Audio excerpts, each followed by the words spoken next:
Tom Brady announcing his unretirement was not exactly surprising. We've seen it before in the NFL and other sports, and there's no rules against it.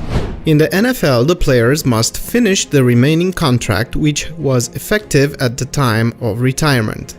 For Brady, his retirement never felt certain to begin with. It was falsely reported, then unreported. Then, he finally said on his Instagram that he was ready to focus on other things. Then, less than a week later, he was already hinting at a possibility of coming back.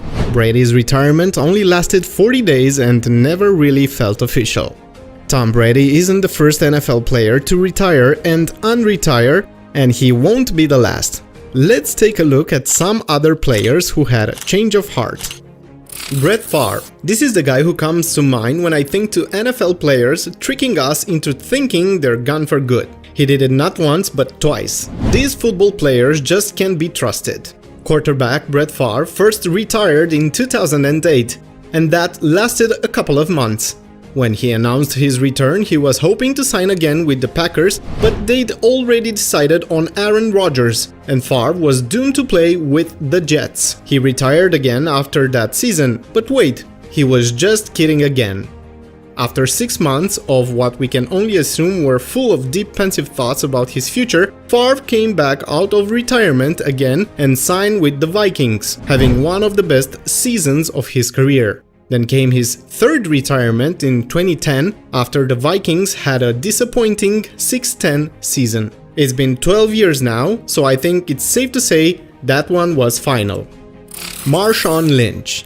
Lynch, nicknamed Beast Mode, was a running back for the Seahawks for 6 seasons before deciding to hang up his cleats. Literally, he posted a photo of them hanging from a telephone wire after the 2015-2016 season.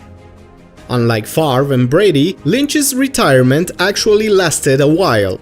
He sat out the entire 2016-2017 season, but like I said, these players can't be trusted. In 2017, motivated by Oakland Raiders' future move to Las Vegas, Lynch rejoined the NFL with the Raiders, where he played for 2 seasons.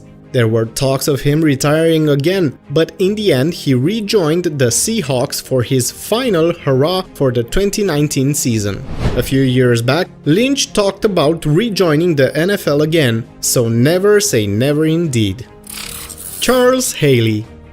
Haley was a linebacker and defensive and who had a successful run with the 49ers and the Cowboys. He won 5 Super Bowl rings, 2 with the 49ers and 3 with the Cowboys. His retirement in 1996 actually was well thought out, it seems, as he was suffering from a back injury and dealing with a sick daughter at home. He was retired for 2 years before returning to play for the 49ers during their playoff run in January 1999. He helped get them past Favre and the Packers in the wild card round and returned to play one more season with the team in 1999 before retiring for good. Rob Gronkowski. Gronk and Brady, Brank and Gronk. Can one exist without the other? Gronk played tight end for the Patriots for 9 seasons with 4 Super Bowl appearances before retiring in 2019. He pointed to mental health as his reason for retiring, saying that he just wasn't in it. He stated that the physical injuries he suffered contribute to the decision, but that he really just needed the mental break from football. It was Tom Brady who convinced Gronk to come back out of retirement after 1 season and join him on the Tampa Bay Buccaneers team, which he did in 2020. He jumped right back into it, catching 100 paces for 1,425 yards and 13 touchdowns in his first 2 seasons with the Bucs. He's still with Tampa Bay, and so is Brady, so the duo will live to see another season. Deion Sanders. Sanders was one of the NFL's greatest corners and played for the Falcons, 49ers, Cowboys, and Commanders. He was with Washington only 1 season before he announced his retirement in 2001. In December 2002, he was waived from the retired list and waiver bids were placed for him, but it was too late in the season to be activated, so he remained retired for 3 years.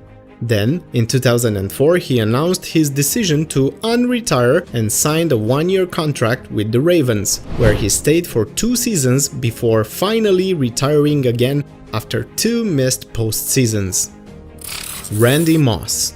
Moss was one of the greatest wide receivers in the NFL and played for 13 seasons before retiring at the end of an unsuccessful 2011 season with the Titans. It lasted about 6 months when, on Moss's 35th birthday, he announced he'd be returning to the NFL after making some adjustments in his life. He signed a 1-year contract with the 49ers. In that season, he helped take the team to Super Bowl XVII, which they lost to the Ravens. Moss retired again after that season.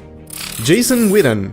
For 15 seasons, Witten was a fixture on the Cowboys team and was one of the best tight ends in the NFL, ranking second in all-time career receptions and receiving yards by a tight end.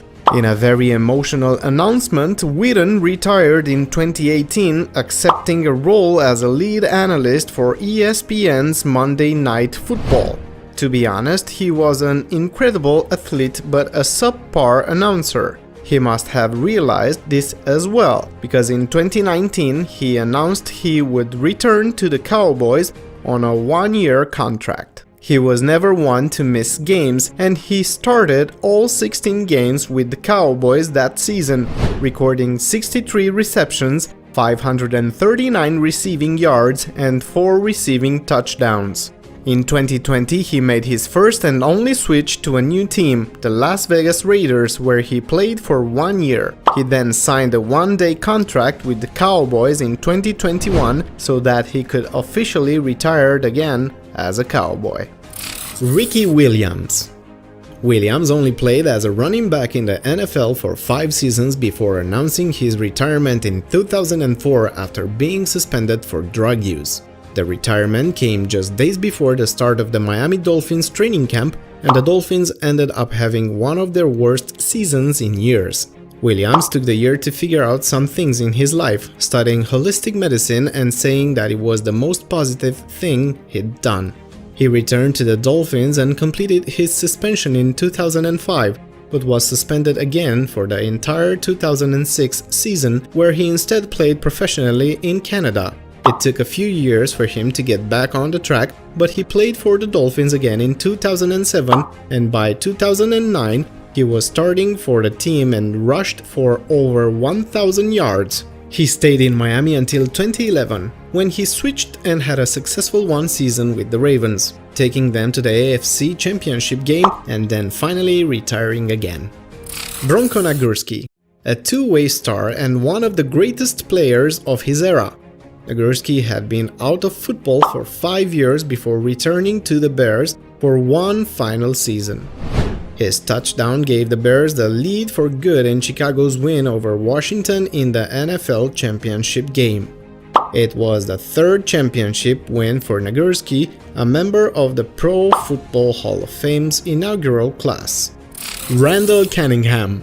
One of the NFL's biggest stars earlier in his career, Cunningham retired after a disappointing 1995 season. He resurfaced 2 years later in Minnesota, leading the Vikings to a come-from-behind victory over the Giants in the 1997 wild card round. The following season, Cunningham enjoyed the best season of his career, with Chris Cater, his former teammate in Philadelphia, and rookie Randy Moss at his disposal. Cunningham earned All-Pro honors while leading the Vikings to a 15-1 record. Cunningham and the Vikings' Super Bowl dreams fell short, however, in an overtime loss to the Falcons in the NFC title game.